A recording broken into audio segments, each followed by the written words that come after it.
Hello everyone, इस video में discuss करेंगे एनसीईआरटी एग्जाम्पलर का क्वेश्चन जो कि मेटल्स एंड नॉन मेटल से है।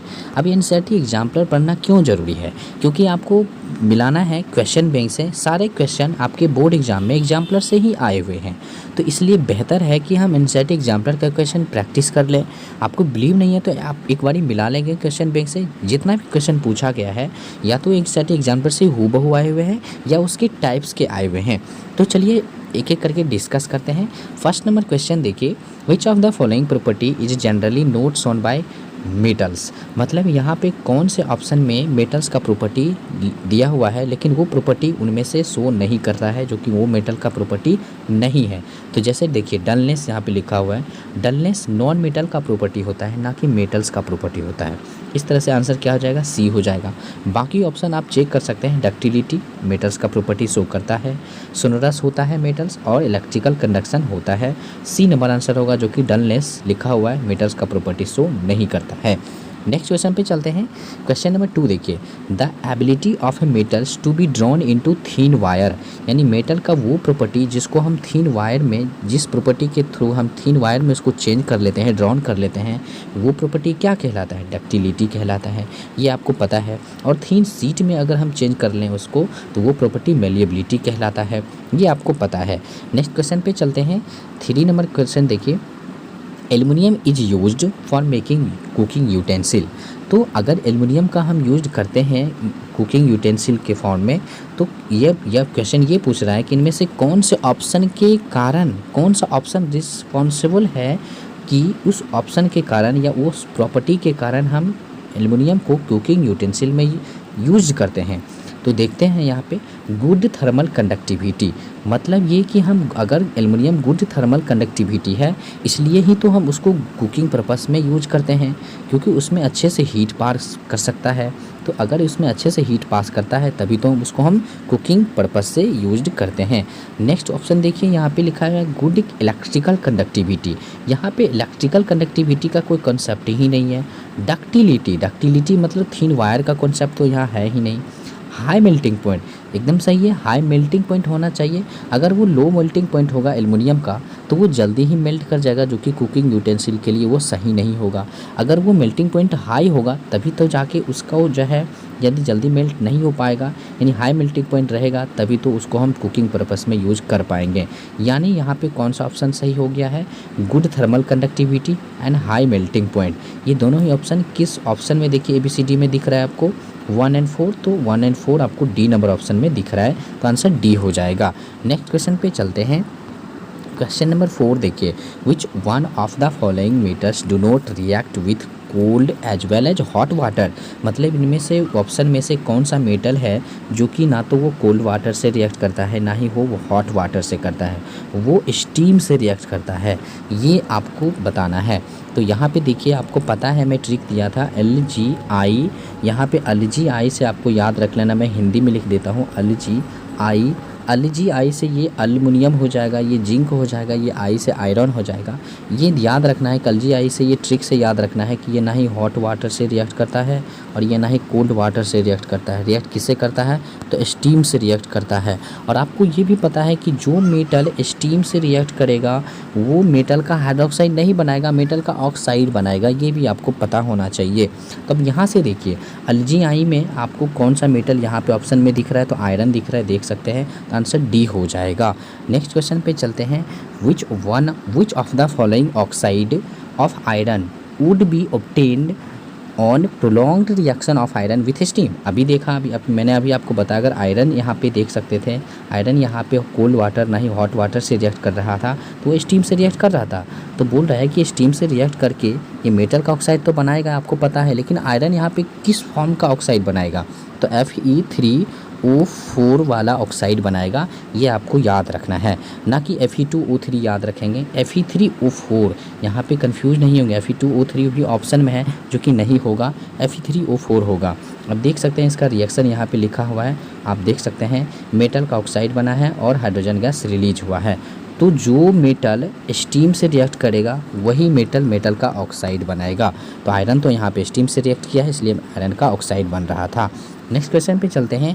6 नंबर क्वेश्चन देखिए, what happens when calcium is treated with water, यानी क्या होगा जब कैल्शियम वाटर से रिएक्ट करेगा। तो आपको ये पता होना चाहिए, यहाँ पर ऑप्शन आपको पढ़ना होगा। उससे पहले मैं कैल्शियम के बारे में बता दूँ। कैल्शियम यहाँ पे कोल्ड वाटर से ही रिएक्ट कर लेगा। क्यों? क्योंकि ये हाई रिएक्टिव मेटल्स के फॉर्म में ट्रीट किया जाता है, और जो हाई रिएक्टिव मेटल्स है उसे कोल्ड वाटर से ही रिएक्ट करने में देर नहीं लगेगा, वो कोल्ड वाटर से ही जल्दी रिएक्ट कर लेगा और मेटल का हाइड्रोक्साइड बनाएगा और हाइड्रोजन गैस रिलीज करेगा। अब जब ये हाइड्रोजन जो रिलीज हुआ है ना, ये हाइड्रोजन का, जैसे कि मान लें कि अब यहाँ पे आपने कोई बीकर में वाटर रखे हो, उस वाटर में आपने क्या किया, कैल्शियम मेटल मिलाया। अब क्या है ना कि जब ये कैल्शियम इसमें जाएगा तो कैल्शियम इस वाटर से रिएक्ट करेगा, तो उसमें से आपको पता है कि हाइड्रोजन गैस रिलीज होता है। तो ये हाइड्रोजन गैस का जो बबल्स है ना, ये स्टिक का काम कर देता है, उस पर कैल्शियम फ्लोट करना स्टार्ट कर देता है। ये कैल्शियम का एक प्रॉपर्टी है जो कि आपको याद रखना चाहिए। तो यहाँ से आप देखिए ऑप्शन पढ़िए, यहाँ पे देखिए it does not react with water, नहीं ये तो गलत है, वाटर से तो रिएक्ट करता है। It reacts violently with water, और 3 में भी दिया हुआ है it reacts less violently with water.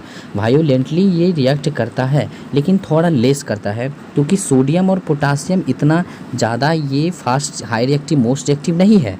Calcium most reactive है लेकिन सोडियम पोटासियम इतना नहीं, तो इसलिए यहाँ पे ये लेस वायोलेंटली बोलेंगे, ना कि वायोलेंटली बोलेंगे। वायोलेंटली हम सोडियम और पोटासियम के लिए यूज करेंगे, तो वायोलेंटली यूज करता है, रिएक्ट करता है वाटर से लेकिन लेस वायोलेंटली करता है। और देखिए 4 नंबर ऑप्शन भी यहाँ पे लिखा हुआ है, bubbles of hydrogen gas form stick to the surface of calcium. मैंने अभी बताया कि वाटर के अंदर जो ये हाइड्रोजन गैस रिलीज करता है कैल्शियम, तो ये हाइड्रोजन गैस का जो बबल्स है वो स्टिक का काम कर देता है और उस पर कैल्शियम फ्लोट करना स्टार्ट कर देता है। तो आंसर यहाँ पे 3 भी हो जाएगा, 4 भी हो जाएगा। और 3 और 4 किस ऑप्शन में आपको दिख रहा है? डी नंबर में दिख रहा है, तो आंसर हो जाएगा डी। नेक्स्ट क्वेश्चन पे चलते हैं। नेक्स्ट क्वेश्चन देखिए यहाँ पे 7 number question, generally metals react with acids to give salt and hydrogen. हाँ, आपको ये पता है, अगर मैं मेटल Zn लूँ और H2SO4 एसिड ले लूँ तो आप देख सकते हैं मेटल और एसिड से रिएक्ट करके आपको पता है ZnSO4 बनाएगा और प्लस में H2 गैस रिलीज कराएगा। तो मेटल्स बोल रहा है जनरली एसिड के साथ रिएक्ट करके हाइड्रोजन गैस रिलीज करता है, लेकिन कौन से एसिड है जो कि मेटल के साथ रिएक्ट करने के बाद हाइड्रोजन नहीं वाटर रिलीज करता है, सिर्फ मैग्नीज और मैग्नीशियम को छोड़ करके। यानी इस दोनों मेटल को छोड़ करके बाकी सारे मेटल्स के केस में कौन सा ऐसा एसिड है जो कि हाइड्रोजन नहीं रिलीज करके वाटर रिलीज करता है। जो कि जनरली रूल ये है कि मेटल एसिड के साथ रिएक्ट करके हाइड्रोजन रिलीज करता है, लेकिन ऐसा कौन सा एसिड है जो कि वाटर रिलीज करता है। तो देखते हैं यहाँ पे ऑप्शन में HNO3 भी आपको दिख रहा होगा। HNO3 एक ऐसा एसिड है जो कि मेटल के साथ ये HNO3 रिएक्ट करेगा तो वो हर एक केस में वो वाटर ही रिलीज करेगा, बाकी मैग्नीज और मैग्नीशियम को छोड़ करके। वो इसलिए कि HNO3 जो है फास्ट पावरफुल ऑक्सीडाइजिंग एजेंट है। ये बात आपको ध्यान रखना है, वेरी वेरी इंपॉर्टेंट ये ऑब्जर्वेशन है। नेक्स्ट क्वेश्चन पे चलते हैं।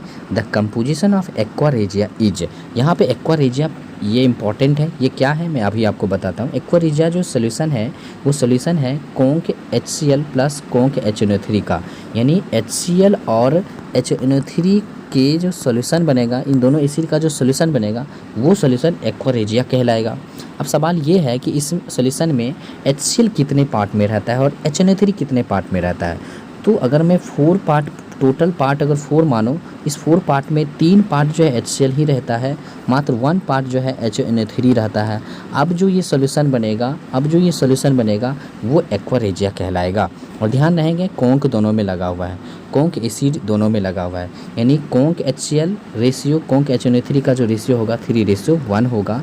मतलब ये कि कोंक HCl डिवाइडेड बाई कोंक HNO3 का जो रेशियो होगा वो 3 पार्ट में रहता है HCl और 1 पार्ट में रहता है HNO3, तो 3/1 होगा ये बात। और ये इसका जो सोल्यूशन होगा ये सोल्यूशन ही एक्वा रेजिया कहलाएगा।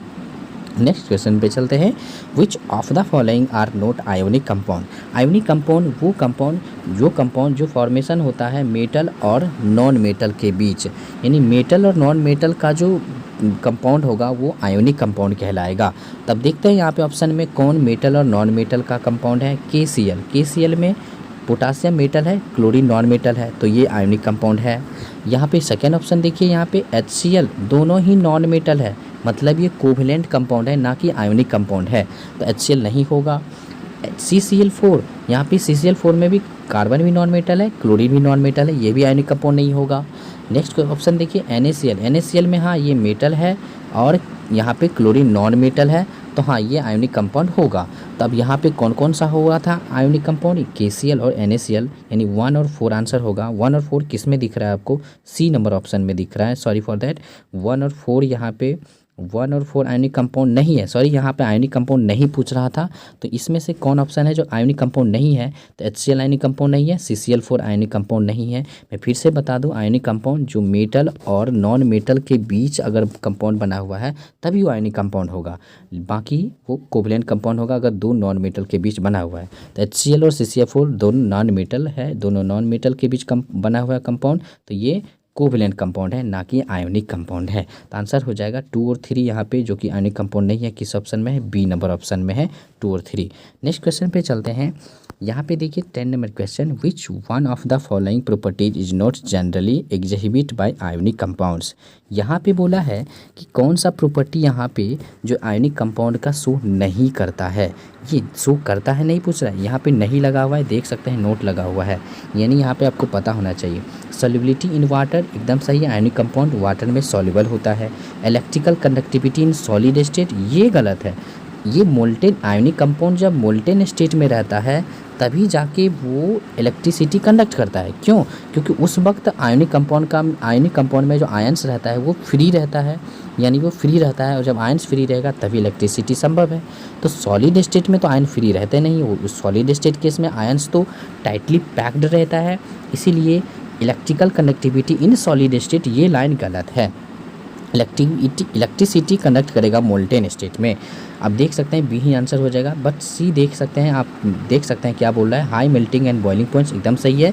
इसमें आयनिक कंपाउंड का melting point boiling points high होता है, क्योंकि उसके अंदर जो आयंस होते हैं, दो आयंस के बीच फोर्स ऑफ अट्रैक्शन ज़्यादा लग रहा होता है, इसलिए उसमें हमें हीट ज़्यादा करना पड़ता है, मतलब मेल्टिंग पॉइंट उसका ज़्यादा हो जाएगा और बॉइलिंग पॉइंट भी ज़्यादा हो जाएगा।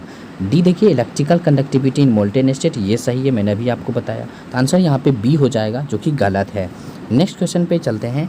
विच of the following metals exist in their native state in nature, यानी नेटिव स्टेट में मतलब फ्री स्टेट में कौन रहता है, इस ऑप्शन में आपको बताना है। तो आप याद करने गोल्ड और सिल्वर, जो कि यहाँ पे आपको पता होना चाहिए कि ये दोनों में ऐसा मेटल है जो कि फ्री स्टेट में रहता है, ये किसी भी चीज़ों से रिएक्ट नहीं करता, ना ही वाटर से ना ही ऑक्सीजन से ये रिएक्ट करता है, मतलब ये नेटिव स्टेट में रहता है, नोबल स्टेट में रहता है। तो आप पता है यहाँ पे गोल्ड भी ऑप्शन है, सिल्वर ही है, तो 2 और 4 दोनों आंसर होगा। 2 और 4 आपको किस में दिख रहा है? सी नंबर ऑप्शन में दिख रहा है।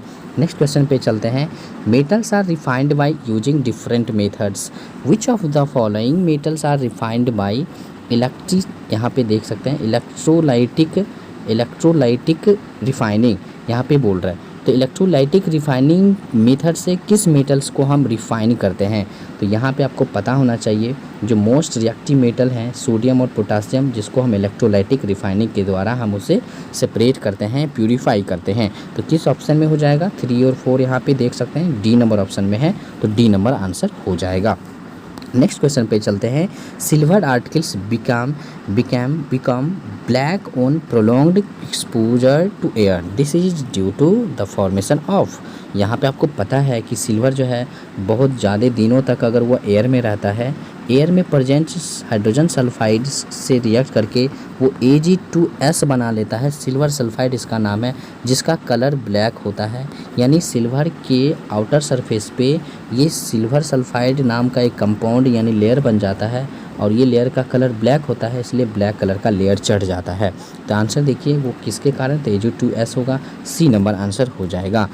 तो नेक्स्ट क्वेश्चन देखिए। Galvanisation is a method of protecting iron from rusting by coating with a thin layer of किसका, मतलब गैल्वेनाइजेशन में हम किस मेटल का लेयर चढ़ाते हैं? तो आपको याद रखना चाहिए जिंक मेटल का लेयर चढ़ाते हैं। तो आंसर इसमें क्या हो जाएगा? सी नंबर आंसर हो जाएगा। लास्ट क्वेश्चन डिस्कस करते हैं। Stainless steel is a very useful material for our life, मतलब ये कि स्टेनलेस स्टील आपको पता है कि हमारी लाइफ के लिए बहुत ही ज़्यादा यूजफुल है। तो in stainless steel iron is mixed with, iron के अलावे और कौन से मेटल को हम इसमें मिक्स्ड करते हैं। आपको पता होना चाहिए निकेल और क्रोमियम को मिक्स्ड करते हैं, ए नंबर ऑप्शन हो जाएगा। आई होप कि आपको ये रियलाइज हो गया होगा कि क्वेश्चन कैसे पूछा जाता है और किस टाइप्स के क्वेश्चन हमें डिस्कस करना चाहिए, हम लोगों को पढ़ना चाहिए। Thank you so much video देखने के लिए।